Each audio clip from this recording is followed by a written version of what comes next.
Olá, meus irmãos, a paz do Senhor. Eu gostaria de falar com os irmãos a respeito de um assunto que tem me incomodado bastante. E é verdade que nós vivemos uma geração marcada por debates intensos sobre alguns valores, inclusive. E essa questão de moralidade, propósito de vida, é muito importante você que é cristão ouvir atentamente o que eu tenho a falar. O cristão e os princípios da vida e da família. É exatamente sobre isso que eu vou falar durante esse meu vídeo. Como eu disse anteriormente, nós vivemos uma geração marcada por muitos debates, ou é direita, ou é esquerda, ou é colorido, ou é preto e branco, ou é em cima, ou é embaixo, ou eu esqueci agora como chama, ou é analógico, ou é digital, ou algo nesse sentido, né? Sempre tem algum debate, sempre tem um lado bom e o lado ruim, sempre tem, evidentemente, dois lados, né? Que acabam se contradizendo porque cada uma tem os seus valores e os seus debates. Existe algo que nós chamamos de moralidade, e isso é o propósito da vida. Diante disso, o cristão ele é chamado a se posicionar não com base em opiniões passageiras, mas com um princípio eterno a respeito da palavra de Deus. A Bíblia, ela me apresenta a vida humana como um dom sagrado concedido pelo Criador desde o ventre materno. Deus nos demonstra o seu rico conhecimento, o seu rico cuidado e propósito para cada pessoa. O salmista declara: Tu formastes, o Salmo 139 e 13. Nossa, abri em primeiro aqui, ó. 139, 13 nos diz assim: Pois tu formastes o meu interior, tu me tecestes no seio da minha mãe. É interessante nós olharmos ali para esse texto, porque essa razão é a defesa da vida, sempre foi um valor fundamental da fé cristã. E eu queria expressar aqui toda a minha opinião hoje aos nossos 457 inscritos, né? Como que uma pessoa ela diz que ela tem uma fé em Cristo e ela pode ser de esquerda? Eu gostaria de poder entender isso um pouquinho mais. Eu não consigo entender como uma pessoa que tem um princípio cristão, ela pode, por exemplo, ser a favor do aborto. Eu não consigo entender. Ser a favor das drogas, também não consigo entender. Eu não consigo compreender. Eu até depois preciso editar essa partezinha do vídeo, porque senão eu sou, como diz o missionário Cleito, eu sou cortado, né? Então não consigo compreender, né? Dessa forma, a família não é apenas uma instituição social criada pelos homens, mas um projeto estabelecido por Deus desde a criação. E aqui eu não quero nem falar de direita e esquerda, mas é aquilo que eu vejo. Eu vejo, por exemplo, assim, hoje, agora, perto de chegar às eleições, inúmeras pessoas que não professaram a fé cristã, nunca foram na igreja, vão na igreja dizer que são cristã. Se me permite usar a expressão crente, agora eu sou crente, eu confio em Deus. Cristão é aquele que segue a Cristo, que tem os seus princípios baseados nas leis de Deus, né? Em Gênesis a gente vai observar e nós vemos o Senhor formando a família como base para a sociedade. O lugar de amor, o lugar de proteção, ensino, desenvolvimento espiritual. Agora, ao longo desse período de 3, 4 anos para cá, eu não consigo ver proteção da família, eu não consigo ver uma sociedade segura. Dizem que é o governo do amor, mas eu não vejo amorosidade nenhuma. É pedras, é daqui, é de lá. Não vejo o ensino evidentemente correto em relação às nossas crianças. Ao longo das escrituras, a família é apresentada como um ambiente onde a fé é transmitida de geração em geração. Eu fico imaginando aqui os 400 anos de silêncio de Deus.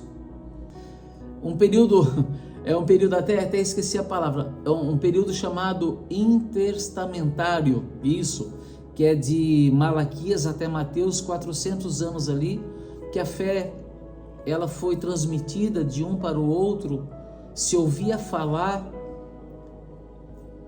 Eu imagino como que a sociedade ela ficou naquele período, como que as pessoas ficaram perdidas, sem uma direção bíblica.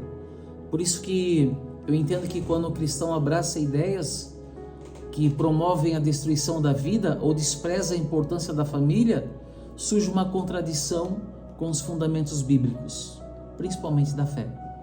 O discípulo de Cristo é chamado a ser um defensor da vida, promotor da paz e construtor de lares fortalecidos pelos valores do reino de Deus. Agora eu não consigo compreender, entretanto, essa defesa não deve ser feita com agressividade, é verdade? Julgamento ou falta de amor. Jesus nos ensinou a falar a verdade em amor. Nós precisamos manter a firmeza dos nossos princípios. Aonde estão os nossos políticos e governantes que são cristãos nesse momento? Nós precisamos demonstrar compaixão para aqueles que estão com uma vida desgraçada, graça e misericórdia para aqueles que pensam diferente ou que enfrentam situações difíceis, é verdade. Agora deixe-me falar uma coisa: defender a vida e a família não é uma questão meramente política ou ideológica, é uma questão de fidelidade aos ensinamentos bíblicos. Portanto, você precisa entender, cristão, você precisa entender, católico, você precisa entender, evangélico, você precisa entender outros amigos que professam outra fé, que a questão não é somente a questão não é somente o que você pensa, o que os outros vão fazer pensando em prejudicar outras pessoas, inclusive você. Eu queria pedir encarecidamente que a igreja orasse um pouco mais. Eu queria pedir que os líderes religiosos também orassem um pouco mais. A igreja deve continuar proclamando que toda vida possui um valor diante de Deus e que a família permanece sendo um dos maiores presentes concedidos pelo Senhor à humanidade. Eu gostaria de dizer que a Bíblia diz lá em Deuteronômio capítulo 30, Deuteronômio capítulo de número 30, versículo de número 19, Levítico, Números, Deuteronômio, vamos lá, capítulo 30 e versículo de número 19, olha o que diz a palavra de Deus para nós. Ela diz assim, quer ver? Os céus e a terra tomo hoje por testemunhas contra ti, que te propôs a vida e a morte, a bênção e a maldição. Escolhe, pois, a vida, para que vivas tu e a tua descendência. Essa ideia de que tá tudo certo, não, tá tudo certo, eu vou deixar, é porque Deus vai resolver, tá tudo certo. As coisas vão se alinhar porque está tudo certo. Foi o que eu falei anteriormente, naquele período que Deus fez um silêncio. Eu imagino ser uma orientação como um povo, ele era um povo sem Deus, um povo vazio. Mais uma vez eu digo que nós temos que ser defensores da vida. E onde estão os nossos políticos? Eu já não me surpreendo mais que você vê uma pessoa dizendo que é de direita, que é a favor da família, que está tudo certo, daqui a pouquinho ela vai lá, aconteceu até aqui mesmo, acontece sempre, né, no nosso Brasil, a pessoa diz que é de direita, que é a favor da família, que é a favor da religião, que é um cristão, e daqui a pouco ele está apedrejando outra pessoa, daqui a pouco ele está mentindo, daqui a pouco ele está dizendo assim, o que me surpreende, assim, a pessoa fala assim, voltou um projeto que não tem uma identidade cristã. A minha esperança não está em homens mais, eu não confio mais em direita, eu não confio em esquerda, eu confio em Deus. Líderes se vendendo, né? Agora pouquinho eu estava no YouTube dando uma olhada nas notícias, eu vi ali novamente falsos pastores envolvidos com corrupção, falsos pastores envolvidos em golpe de cartão de crédito. Eu não consigo entender aonde nós vamos parar. O que Deus tem para a nação brasileira? Uns dizem, é necessário esperar o avivamento. O avivamento já começou dentro da nossa casa, com o joelho dobrado, com o nosso coração em Cristo, né? Porque senão, meus irmãos, eu não sei exatamente o que vai acontecer. Senhor, nosso Deus e nosso Pai, nesta hora nos colocamos diante da Tua presença com humildade e gratidão, reconhecendo que Tu és o autor da vida e que cada ser humano foi criado segundo a Tua vontade para os Teus propósitos. Pai amado, fortalece em nós o amor pela vida, o respeito pelo próximo e o compromisso com os Teus princípios. Ou geração de políticos, escute, compromisso com os princípios de Deus. Peça sabedoria para viver um tempo de tanto desafio, sem se afastar da palavra. Pare de se corromper por dinheiro. Que os pensamentos de vocês, e palavras e atitudes reflitam a verdade do Evangelho de Cristo. Procure ser abençoadores das famílias, para que os lares sejam restaurados, os lares que foram feridos sejam fortalecidos. Protejam as nossas crianças, oriente os jovens e procure sustentar os idosos. Com tanta corrupção, com tanta coisa que nós vimos dia após dia, com um salário mínimo aí de R$ 1.500 ou R$ 1.700, eu nem sei. Eu até quero ver aqui quanto aqui é o salário mínimo, né? Eu até quero ver no Brasil. O salário mínimo no Brasil, R$ 1.621. Oficial em 2026, R$ 1.620. Você pagar R$ 50 um quilo de carne, alguma coisa está errada.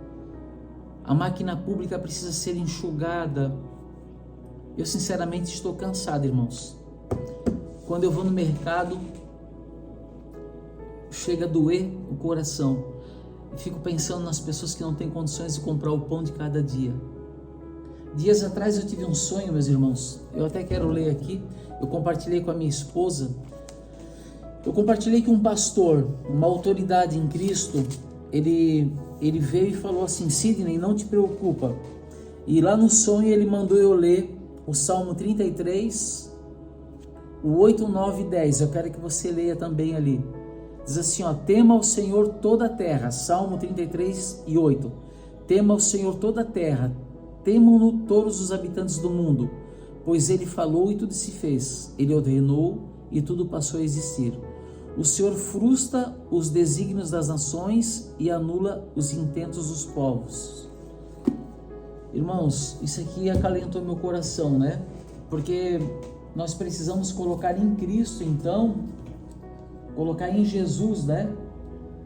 A nossa confiança, porque Ele frustra os desígnios das nações ou dos povos, né? E até mesmo do governo. Eu acho que nós precisamos rever muitos conceitos, que a gente precisa rever muitas coisas que estão acontecendo no nosso Brasil, e que o Espírito Santo conduza a nossa geração despertando homens e mulheres comprometidos com a vida, com a segurança, com a paz. Parar de roubar um pouco, né? Parar de passar a perna nos outros, se preocupar com o reino de Deus. Será que esse povo que rouba tanto não está cansado? Aonde vai botar tanto dinheiro? Ter um pouco mais de humildade, misericórdia com o povo, gente. Que o Espírito Santo de Deus conduza essa geração de políticos que sejam luz em meio a essas trevas, instrumentos da graça de Deus nesse mundo.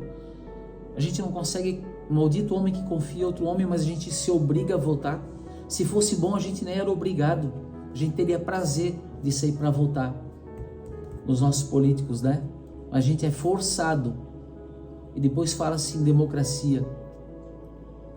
Nós temos que entregar ao Senhor os nossos sonhos, os nossos lares na mão de Deus, confiando plenamente em Deus. porque Ele permanece soberano sobre todas as coisas, né?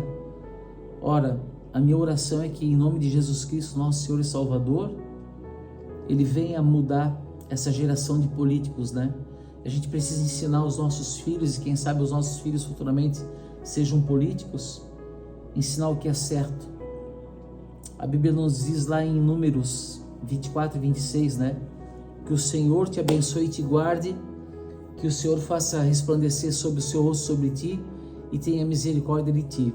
O Senhor sobre ti levante o seu rosto e te dê a paz, em nome de Jesus.